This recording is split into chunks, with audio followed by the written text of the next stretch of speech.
আসসালামু আলাইকুম। Thakurgaon ১৩২/33 KV grid সাবস্টেশনে অবস্থিত T3 ট্রান্সফরমারের যে রিলেটা আছে, সেই রিলে পরিচিতি, কল রেকর্ড কিভাবে বের করতে হয় এবং এখানে কী, কী সেটিং দেওয়া আছে, সে সম্পর্কে আজকে জানব। তো আমাদের এই ট্রান্সফরমারটা T3 নাম এবং এটি হচ্ছে ১৩২/33 কেভি এবং এটার উম ক্যাপাসিটি হচ্ছে 25/41 MVA। এখানে এই রিলের মাধ্যমে এই ট্রান্সফরমারের over current ৮ volt, differential protection ও RF প্রোটেকশন দেওয়া আছে। এই প্রোটেকশনগুলাতে কি, কি সেটিং দেওয়া আছে সে সম্পর্কে আজকে দেখব। আর আমরা যারা শিফটে চাকরি করি তারা প্রায়ই যখন ট্রান্সফরমার ট্রিপ করে তখন ফল রেকর্ডটা বের করতে হয়। সেই ফল রেকর্ডটা কিভাবে বের করে সেটাও আজকে আমরা দেখব। তো আমার নাম রুবেল। আমি ঠাকুরগাঁও গ্রিডে সাব স্টেশন ইঞ্জিনিয়ার হিসেবে কর্মরত আছি। তো সর্বপ্রথম ড্রিলের পরিচিতিটা আ দেখি। এটা হচ্ছে সিমেন্স সিপ্রোটেক 7UT86 এটার মডেল নাম্বার। এখানে দুটি এলইডি দেখতে পাচ্ছেন। একটি হচ্ছে রান, একটি হচ্ছে ইরর। এই রানে এলইডি টা জ্বলে আছে। তার মানে এই রিলেটা অ্যাক্টিভ আছে। যখন ফল্ট আসে তখন এই বাম পাশে এই এলইডি গুলো জ্বলে ওঠে। যেই ফল্টে ট্রিপ করবে সেই ফল্টের পাশে এলইডিটা জ্বলবে। তো এটা যখন জ্বলে থাকবে তখন রিসেট করার জন্য আমাদেরকে এই যে এই বাটনটা আছে, উপরে একটা বাতির চিহ্ন এবং নিচে টিক চিহ্ন, এই বাটনটা প্রেস করতে হবে। তো আমি একটু প্রেস করে দেখাচ্ছি। যখন এই প্রেস করব তখন সবগুলো একসাথে লাল বাতি জ্বলবে। জ্বলে যে ট্রিপটা ছিল সেই ট্রিপের এলইডিটাও অফ হয়ে যাবে। এভাবে আমরা এখানে রিসেট করব। এখানে দেখেন এই পেজটাতে দুটি মেনু বাটনের মতো দেখা যাচ্ছে। একটি হচ্ছে লগইন, একটি হচ্ছে মেনু। তো লগইনে ঢুকতে হলে আমাকে এই বাটনটা প্রেস করতে হবে। মেনুতে ঢুকতে হলে এই বাটনটা প্রেস করতে হবে। এটা অনেকটা মোবাইল আমরা যেভাবে ইউজ করি সেই ভাবেই মোটামুটি সিমিলারিটি আছে। মাঝখানে যে তীর চিহ্নটা দেখা যাচ্ছে, এই তীর চিহ্নের উপরে ভিত্তি করে আমরা বুঝতে পারবো যে এটার ভিতরে সাবমেনু বা উপরে নিচে কিছু আছে কিনা আমরা সেভাবে বুঝতে পারবো। তো আমি এই ১ নাম্বার পেজটাতে দেখি, এখানে দেখেন 1/5 লেখা। মানে এই উম এ এই ডিসপ্লেটাতে টোটাল ৫ টা পেজ আছে। এই যে পেজ ১, এখন আমরা পেজ 1 এ আছি। ৫ টা ডিসপ্লে দেখা যাচ্ছে। ১ নাম্বার ডিসপ্লেতে কি দেখা যাচ্ছে? সাইড 1 এর ডাটা। সাইড 1 বলতে এখানে ১৩২ কেবি সাইডের ডাটা শো করতেছে। অর্থাৎ এখানে ১৩২ কেবি সাইডের এম্পিয়ার গুলো শো করতেছে। তীর চিহ্নটা ডান দিকে ইন্ডিকেট করতেছে। তাহলে আমরা ডান পাশের অ্যারোটা প্রেস করব। ডান পাশের অ্যারোটাতে প্রেস করব যখন, তখন পেজ 2 তে যাব। এখানে দেখাবে যে আমরা কত নাম্বার পেজে আছি, ২ নাম্বার পেজে আছি। এটা হচ্ছে সাইড 2 এর ডাটা, অর্থাৎ ৩৩ কেবি সাইডের ডাটা। ৩৩ কেবি সাইডের এই অ্যাম্পিয়ার গুলো শো করতেছে। ৩ নাম্বার পেজে এখানে যে ডিফারেনশিয়াল প্রোটেকশন দেওয়া আছে, সেই ডিফারেনশিয়াল প্রোটেকশনের অ্যাম্পিয়ার শো করতেছে। এটা হচ্ছে রিস্টেইনিং কারেন্ট। এই রিস্টেইনিং কারেন্ট ও ডিফারেনশিয়াল কারেন্ট গুলো শো করতেছে। আরো যদি ডান পাশে যাই তাহলে এটা হচ্ছে আরইএফ প্রোটেকশনের ভ্যালুগুলো শো করতেছে। আরেকটু ডান পাশে গেলে সর্বশেষ যেই ফল্টটা আসছিল সেই ফল্টের ভ্যালু দেখাবে। এখানে সর্বশেষ যে ফল্টটা আসলে সেটার অ্যাম্পিয়ার ছিল এ ফেজে, বি ফেজে, সি ফেজে কত অ্যাম্পিয়ার ছিল সেটা শো করতেছে। এইচবি সাইডের এবং এলবি সাইডের কত অ্যাম্পিয়ার ছিল সেটা শো করতেছে। এ ফেজে এখানে 0 দেখাচ্ছে, এখানে এলবি সাইডে এই সি ফেজটাতে ৭১ দেখাচ্ছে। তার মানে এখানে একটু প্রবলেম ছিল। তো আমরা আবার ব্যাক করি। এখন কিন্তু বাম পাশে তীর চিহ্নটা দেখাচ্ছে। তার মানে আমরা ডান পাশে আর কিছু নাই কিন্তু। হ্যাঁ? তার মানে ডান পাশে আর যাওয়ার মতো কিছু নাই। ৫ টা পেজে আমরা চলে আসছি। আবার বাম পাশে যাই। বাম পাশে আসলাম ১ নাম্বার পেজে। তো আমরা যদি লগইনে ঢোকার লগইনে প্রেস করি তাহলে এখানে কনফার্ম আইডি অর্থাৎ পাসওয়ার্ড দিতে বলবে। পাসওয়ার্ডটা আমার এই মুহূর্তে জানা নাই। সেইজন্য আমি এটা দিতে পারতেছি না। এখানে এসকেপ বাটনটা এই পাশে শো করতেছে। তার মানে এই বাটন দিয়েই আমরা আবার বের হয়ে যাব। এখন আমরা মেনুতে ঢুকবো। মেনুতে ঢোকার জন্য ডান পাশের বাটনটা প্রেস করব। এখানে টোটাল ৮ টা পেজ ৮ টা মেনু দেখাচ্ছে। কি menu? Locks, measurement, control, settings, binary IO, communication, device function. এই ডিভাইস ফাংশনের ভিতরে ডেট এগুলো চেঞ্জ করা যায়। Test and diagnosis. আমরা কখনোই টেস্ট অ্যান্ড ডায়াগনোসিস যারা শিফটে চাকরি করি তারা এই মেনুতে ঢুকবো না এবং এটা টেস্ট করার চেষ্টা করব না। এটা সিস্টেম প্রোটেকশনের কাজ তারা করবে। তো আমরা ১ম এ ফল্ট কিভাবে বের করতে হয় সেটা দেখি। তে আমরা ১ নাম্বার পেজে ঢুকবো। এখানে দেখেন চারপাশে ৪ টা তীর চিহ্ন দেখাচ্ছে এবং ৪ টাই কালো হয়ে আছে। অর্থাৎ এখানে আপনি চারপাশেই যেতে পারবেন ৪ টা অ্যারো দিয়ে। বাম পাশে হলে যে এখান থেকে ব্যাক হয়ে আসা, হ্যাঁ? অ্যা উপরে গেলে তো উপরে নিচে স্ক্রল করা যাবে। আর ডান পাশে মানে লকসের ভিতরে আরো কি আছে সেগুলোতে প্রবেশ করাতে। আমি ডান পাশে গেলাম। ডান পাশেতে ঢোকার পরে এখানেও আবার ফের 1/6 লেখা। অর্থাৎ ৬ টা মেনু আছে। কি মেনু আছে? Operational lock, for lock, ground for lock, setting story lock, user 1 log 1, user lock 2। আমাদের যেটা দরকার সেটা হচ্ছে ফর লক এ যাওয়া। তো ফর লগে গেলাম। ফল্ট লগে যাওয়ার পরে ডান পাশে প্রেস করব। এই যে ডান পাশে যেহেতু তীরটা অ্যাক্টিভ আছে, তাহলে আবার ডান পাশে প্রেস করলে সেটার সাব মেনুতে প্রবেশ করবে। তো প্রেস করলাম। এখানে সর্বশেষ ১২৮ টা ফল্ট দেখাবে। এটা হচ্ছে ১ নাম্বার ফল্ট। এই ১ নাম্বারটা হচ্ছে সর্বশেষ সর্বশেষ ফল্ট। হ্যাঁ? এই ১ নাম্বারটা। আমরা যারা শিফটে চাকরি করি তারা যখন এখান থেকে ফর লকটা লিখবো তখন অবশ্যই এই যে নিচে একটা আইডি দেখা যাচ্ছে FRA 02396 এই আইডিটা লিখে রাখবো। কেননা অনেক সময় দেখা যাচ্ছে যে একই দিনে অনেকগুলো ফল্ট আসতে পারে অথবা কিছু ফলস কিছু আ ফল্ট থাকতে পারে যেগুলা রিলেতে শো করতেছে কিন্তু অ্যাকচুয়ালি সেগুলো আ ফল্ট না বা ট্রিপ করা নেই। প্রতিটা আইডির বিপরীতে এই ফল্টগুলো রেকর্ড থাকে।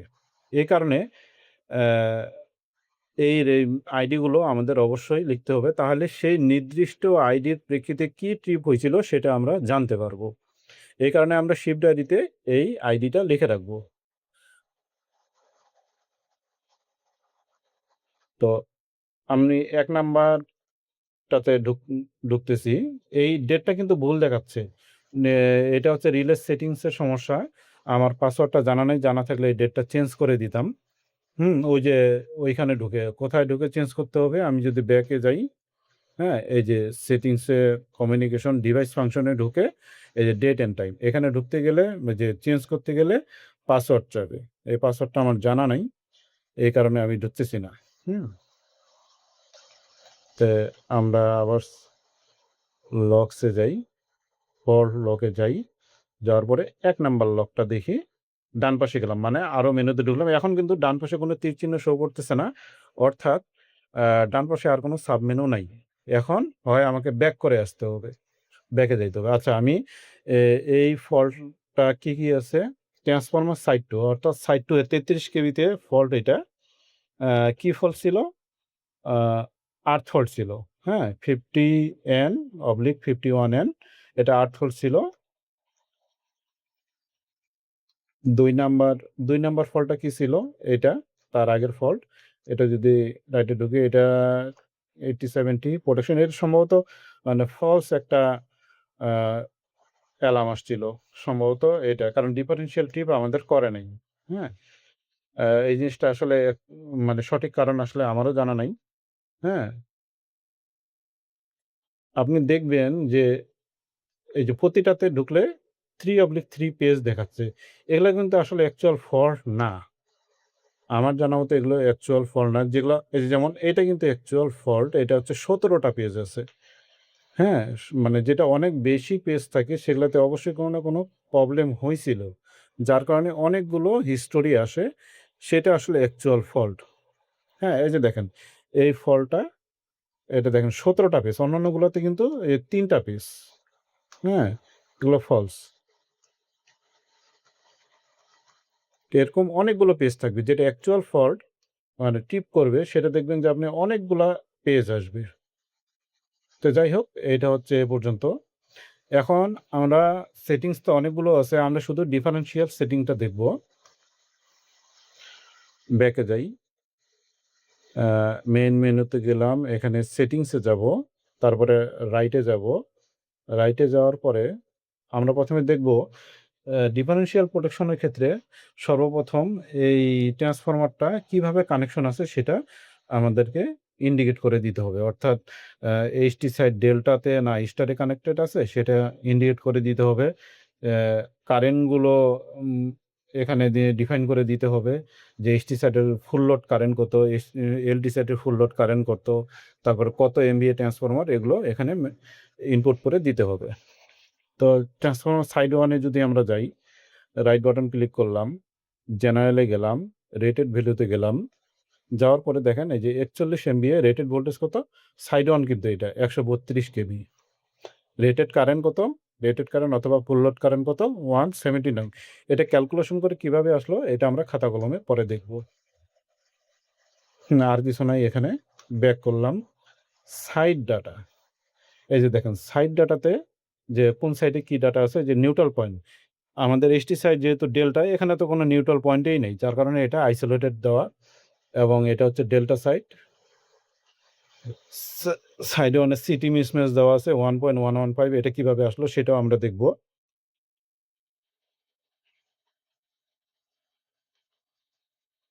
আর এগুলো হচ্ছে সাইড 1 132 সাইডে ওভার কারেন্ট ৮ ভোল্ট এই সেটিংগুলো। তো এগুলো আমরা এখন দেখব না। যেহেতু ডিফারেনশিয়াল প্রোটেকশন এর সেটিংটা দেখতেছি এই কারণে। সাইড 2 তে কি আছে? Rated value ৪১ MVA ৩৩ kV rated current ৭১৭ এটা কিন্তু জেনারেল সেটিং এগুলো। এগুলো ওভারকারেন্ট, আটখোল এবং ডিফারেনশিয়াল প্রোটেকশন এর জন্য সেল। আ ৩৩ কেভি সাইড কি গ্রাউন্ডেড। নিউট্রাল পয়েন্ট যেহেতু আছে সেহেতু এটা গ্রাউন্ডেড করা আছে। গ্রাউন্ডিং করা আছে। এটা হচ্ছে স্টারে দেওয়া আছে। হ্যাঁ? মিসম্যাচ হচ্ছে 1.11 এটা হচ্ছে সাইড ডাটা ১ম এ দিয়ে নিলে এটা হচ্ছে ওভারকারেন্ট, আটফল এবং ডিসট্যান্স এর জন্য আরইএফ এর জন্য কমন এই ডাটাগুলো। এখন আমরা ডিফারেনশিয়াল প্রোটেকশন এ ঢুকবো।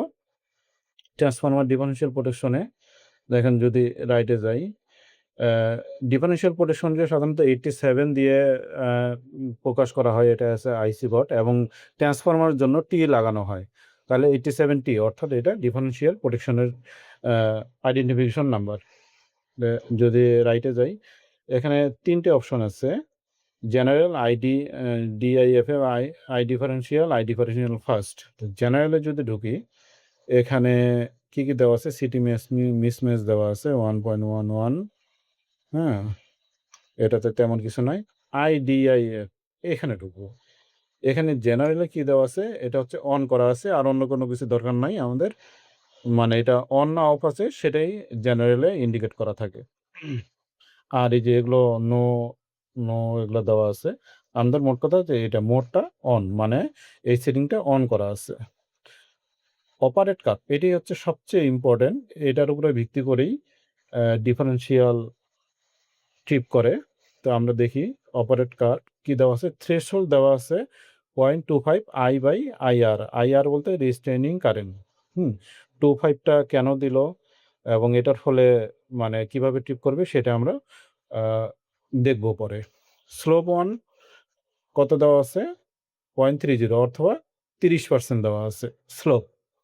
ইন্টারসেকশন 1 দেওয়া আছে কত? 0.67 I/I রেস্টেইনিং কারেন্ট।